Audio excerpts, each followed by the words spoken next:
I just want to tell you congratulations if you decided to cut your hair. You don't know how courageous you are, because it's one thing to decide and it's another thing to actually cut your hair. Hello guys, it's Urijubani back on your screen. Welcome back. Today I'll be talking about my hair journey and I'll be giving you guys top tips that helped me all through. My hair is 2 years old and this has been something new for me. I've been navigating my way, learning and unlearning a lot of things. So I'll just talk about my hair journey, why I cut my hair, why the big chop, before I go down to the tips. And stay tuned for these tips, because like these tips are rare to come by. Firstly, why did I cut my hair? I cut my hair after the coronavirus break. Should I be sincere? Okay, so the reason I cut my hair, basically, okay, I've always had relaxed hair for the longest time I can remember. I've always had relaxed hair. I think my mom relaxed my hair early on, before like I got to know what relaxed hair and unrelaxed hair was, maybe because it was easier for her to manage. But over the years, I got to love natural hair. I'll see people with natural hair and I'll be admiring it. I heard of some people that transitioned and I wanted to transition. Then I think, okay, yeah, then my mom cut her hair. My mom's like a role model, so not like I used to copy that, but she cut her hair and I was like, whoa, somebody can decide to cut off all their hair. And this is the way everybody has known them. Everybody have known them to be like on hair. Then now you just decide to cut your hair. Like, it's a normal thing. It motivated me, but like it was not enough motivation for me to want to transition to natural hair or to cut my hair.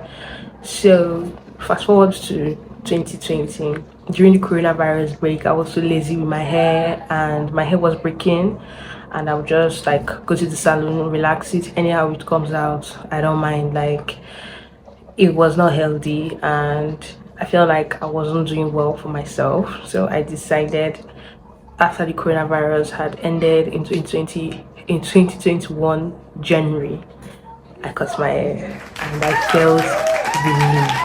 So I've always admired natural hair. It makes me so happy seeing the curl. Every time my undergrowth came out, before I relax my hair, like I'll be touching it, I'll be feeling, I'll be like, ah, this is sweet too. So after the coronavirus, we got back to school January 2021. That's when we at the University of Port Harcourt resumed school, and that is when I decided to cut my hair. Although I was not bald completely, I had some new hair on my head. So yeah, that was when I cut my hair, and I have been thriving ever since. I've had many times I wanted to perm or relax my hair in situations where I go to the salon, like I have full hair, and the price that they are going to give to other people are not the same with the price they're going to give to me. Like, it's always more expensive to make my hair because I'm on natural hair and my hair is full, so it's a lot of work for the hairdresser or stylist. And situations where the hairstylist does not know how to style natural hair, hey god, after the hairstylist have told me, oh, I know how to style natural hair, and in actuality they don't. And throughout the hair process, it's painful. I come back with headache. I'm like, guys, this worth it? Should I not just relax my hair and stuff like that? But aside that, if you walk on the street, people are like, oh, I love your hair. Yeah, this hair journey for me is more than just hair. It's a journey that has strengthened me, and everything that I've been through over the last 2 years, I'll just tell myself that, oh, if I'm feeling pain, this pain is temporary. Or in any situation where I'm like, oh, I want to relax my hair, or I am so done, I just have to talk to myself and reassure myself and remember why I started this in the first place. So before I go to the tips, I just want to tell you congratulations if you decided to cut your hair. You don't know how courageous you are, because it's one thing to decide and it's another thing to actually cut your hair. Like, bravo, to start afresh. I don't know. For me, I feel like you deserve congratulations. So like I said, this hair journey is more than just hair. For me, it has strengthened me, it has improved my knowledge on things, and that's obviously made me healthier, and I'm so grateful, and it's totally worth it. Like, I would not want it any other way. I would not want to relax my hair at all. Like it's 2023, who is still relaxing their hair? Everybody's considering going natural, I guess. So I'll just dive into the tips. Tip number one, what has helped me throughout years, these 2 years of me like having natural hair, is protective styles. So protective styles are very helpful because they help your hair grow and just help your hair to stay free from manipulations and the rest of that.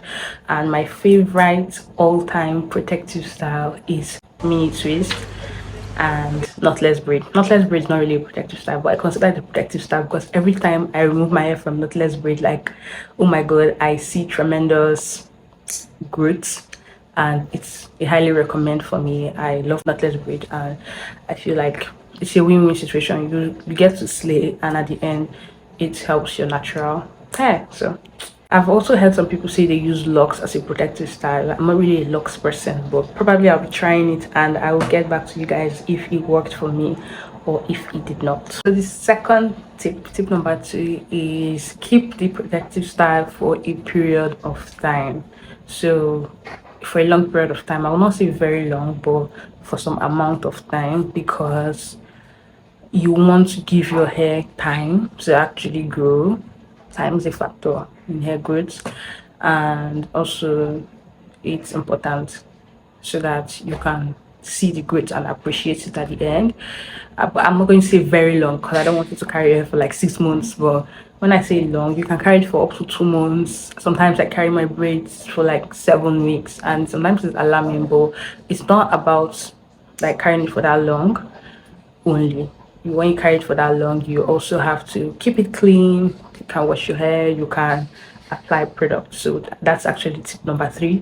When you have your protective style on, you have to apply products. It's very important. Okay, I'll attach a video here of me proving to you guys that I actually carry my protective style for a while.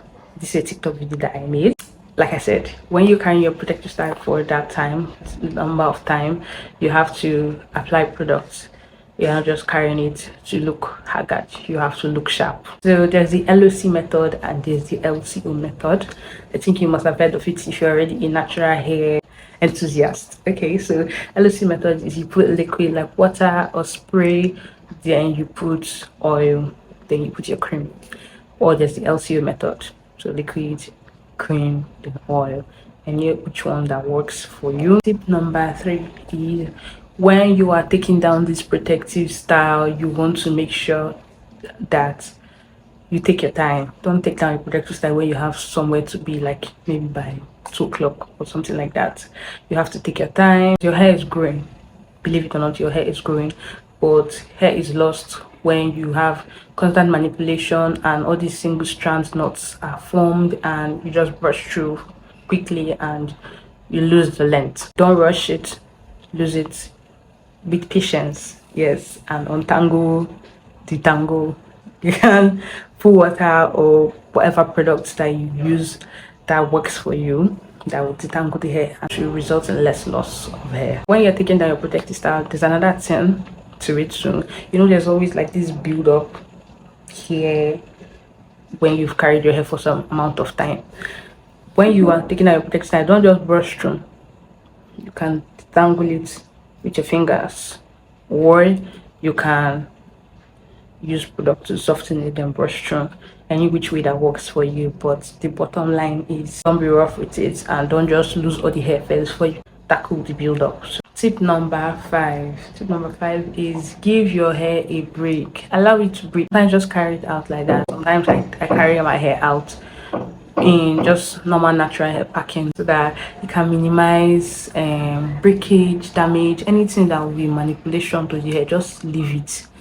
You know, protective styles are good, but sometimes some of the protective styles we end up making are very tight and they can slow down growth. So that's why these breaks are good. Like 1 week break, just allow your hair to breathe, do nothing to the hair. And the 1 week break can even be a mini twist. You get nothing too extra, nothing too much. Just make sure that your hair is resting at that time, reduced manipulation and tangles. And also don't be going to bed with without covering your hair, because it will also tangle the hair and slow down growth. Tip number 6 will be work in sections.